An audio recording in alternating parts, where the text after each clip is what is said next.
Class 10th exercise 3.1 का question number 6 देखते हैं क्या है। गिवन द लीनियर इक्वेशन, एक इक्वेशन दे रखी है 2x + 3y - 8 = 0। Right another linear equation in two variables such that the geometrical representation of the pair so formed is. First है intersecting line. एक इक्वेशन हमें दी है, क्या इक्वेशन दी है, चलो यहाँ पर फर्स्ट क्वेश्चन से यहाँ से करना शुरू करते हैं।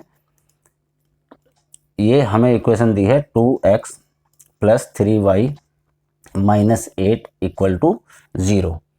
हमें ये बताना है कि ये फर्स्ट वाला इंटरसेक्टिंग लाइन, ये इंटरसेक्टिंग लाइन की एक इक्वेशन बनानी है। एक और इक्वेशन लिखनी है हमें जो इंटरसेक्टिंग लाइन की इक्वेशन बन जाए कि वो इंटरसेक्टिंग होगा, कि वहाँ वो किसी भी पॉइंट पे इंटरसेक्ट करती हो। तो इंटरसेक्टिंग लाइन के लिए हमें फॉर इंटरसेक्टिंग लाइन क्या होता है, क्या परफॉर्मा चाहिए होता है।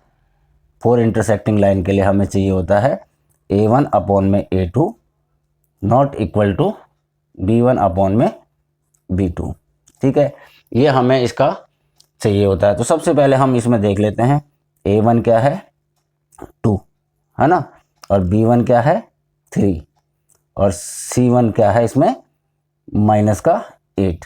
अब हम इसमें क्या करेंगे कि जो हमारा a1 और a2 के इक्वल, जैसे हमने a2 मान लो रख दिया 3, ठीक है, और b2 रख दिया हमने 2, ठीक है, c1 हम कुछ भी रख देते हैं, चलो -7 रख लिया, कुछ भी रख लिया। तो a1 जो है हमारा a1/a2 तो 2/3 और इक्वल टू 3/2, ठीक, इक्वल टू -8/7। ये देखो माइनस से कट गया।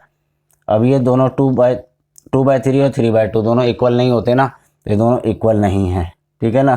तो यहाँ पर हमारी ये इंटरसेक्टिंग लाइन की जिसमें हमारा इक्वेशन इक्वल नहीं है, a1/a2 not equal to b1/b2, तो ये हमारा इंटरसेक्टिंग लाइन की इक्वेशन। इस तरह से हम एक इक्वेशन और बना लेंगे। तो क्या बनाएंगे हम इस इक्वेशन को, a2 यहाँ पर हम 3x, ठीक है, 3x रख लिया प्लस 2y - 7 = 0। ये इक्वेशन हमने बना ली। इसी तरह से हम कोई भी इक्वेशन बना सकते हैं जो दोनों इक्वल ना हो, कोई भी पॉइंट रख सकते हैं, कुछ भी रख सकते हैं। इसी तरह से हम सेकंड जो यहाँ पे दूसरा पार्ट दिया है पैरेलल लाइंस। पैरेलल लाइंस के लिए क्या होता है, इक्वेशन दिया हमें 2x + 3y - 8। पैरेलल लाइंस के लिए क्या है कि हमारा जो a1/a2 है वो इक्वल टू b1/b2 होना चाहिए, ठीक है, और नॉट इक्वल टू c1/c2। ठीक, अब यहाँ पर इक्वल करने के लिए क्या करेंगे कि a1 तो क्या है हमारा 2 है, b1 क्या है 3 है और c1 क्या है -8 है। तो a1 a2 मतलब एक ही कंपेयर कर, जैसे 2 2 जा 4 हो गया, ठीक है, और 3 2 जा 6 हो गया, ठीक, और यहाँ पर c2 कुछ भी रख लो आप, -9 रख लो, चलो, ठीक।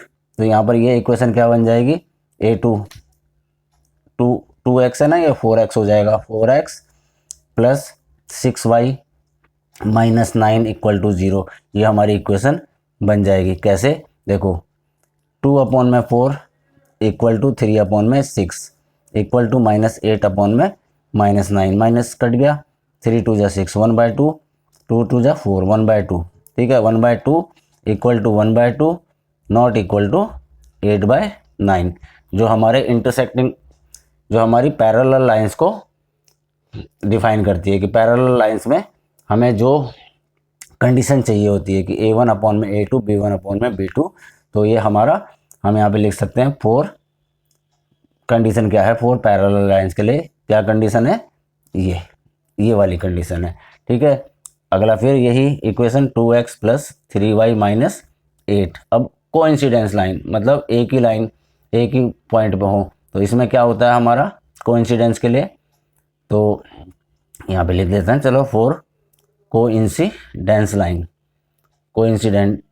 लाइन, ठीक है। इसके लिए क्या चाहिए होती है कोइंसिडेंस लाइन के लिए, इसके लिए चाहिए होता है a1/a2 equal to b1/b2 equal to c1/c2।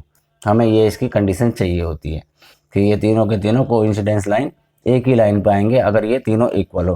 तो ये सेम कब होंगे, ये एक ही लाइन पे कब आएंगे पॉइंट सारे के सारे, जब ये हमारी इक्वेशन इसको ही डिफाइन करे। मतलब मैं इसका डबल ले लेता हूँ, चलो क्या लिखा, a1 है 2, a1 है 2, a2 है b1 है 3 और c1 है माइनस का 8।